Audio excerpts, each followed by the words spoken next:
बारिश के मौसम में सबसे ज़्यादा मुश्किल पक्षियों और जानवरों के लिए हो जाती है कि उन्हें जो खाना देते हैं लोग, वो लोग बाहर नहीं जा पाते, तो इनको दाना नहीं मिल पाता। मैंने भी खिड़की पर ही दाना डाल दिया। मैना अक्सर आकर के यहाँ पे आवाज़ दे के जाती है कि जल्दी दाना डालो। लोग कहते हैं कि कबूतरों को नहीं देना चाहिए, लेकिन अंतर कैसे करें? आप कैसे रोकोगे कि आप केवल मैना को दो और कबूतर आके उसको ना खाएं? तो ज़्यादा नहीं सोचा, मैंने डाल दिया, जिसकी किस्मत में होगा।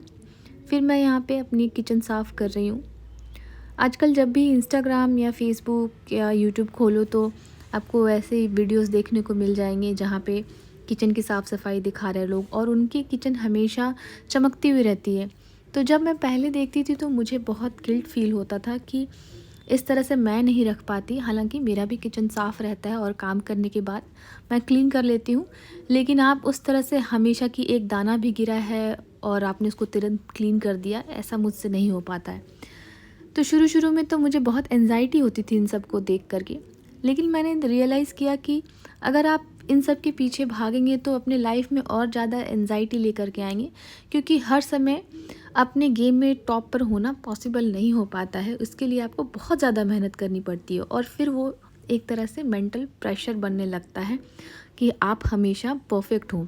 लेकिन याद रखिए, इस काम के लिए आपको किसी से कोई स्कोर कार्ड नहीं मिल रहा है। हाँ, कोई कह देगा आकर के कि वाह, आपकी किचन तो बहुत क्लीन है, आपका घर बहुत साफ़ सुथरा है, लेकिन उन सबको परफेक्ट रखने के लिए आप जो एफ़र्ट डाल रहे हैं, क्या उसका कॉस्ट बेनिफिट रेशियो वैसा है?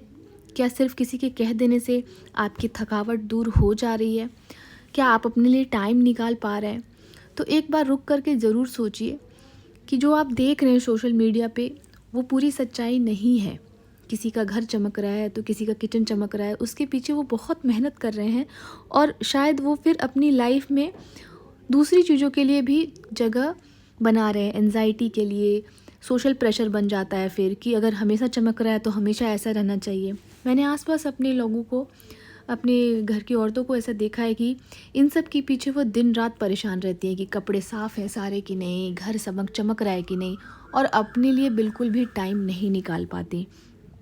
और अल्टीमेटली जब वो बीमार पड़ती हैं तो लोग कहते हैं कि तुम्हें किसने कहा था इतना कुछ करने को, तुम्हारा मन करता है काम करने के लिए। जैसे हमारी मम्मियाँ अक्सर जब बीमार होती हैं तो आपने अपने पापा को सुना होगा कहते हुए कि इसे बहुत मन करता है काम करने का, ये काम कर कर के बीमार होती है। लेकिन कोई ये नहीं सोचता कि ये एक तरह से इनविजिबल प्रेशर होता है उनके ऊपर कि मुझे हमेशा सब कुछ परफेक्ट रखना है।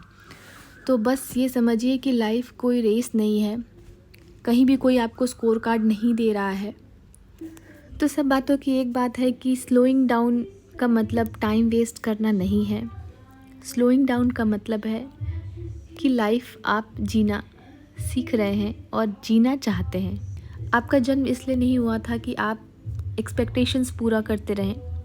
You were born to experience, to breathe, to feel, to love. Thanks for watching.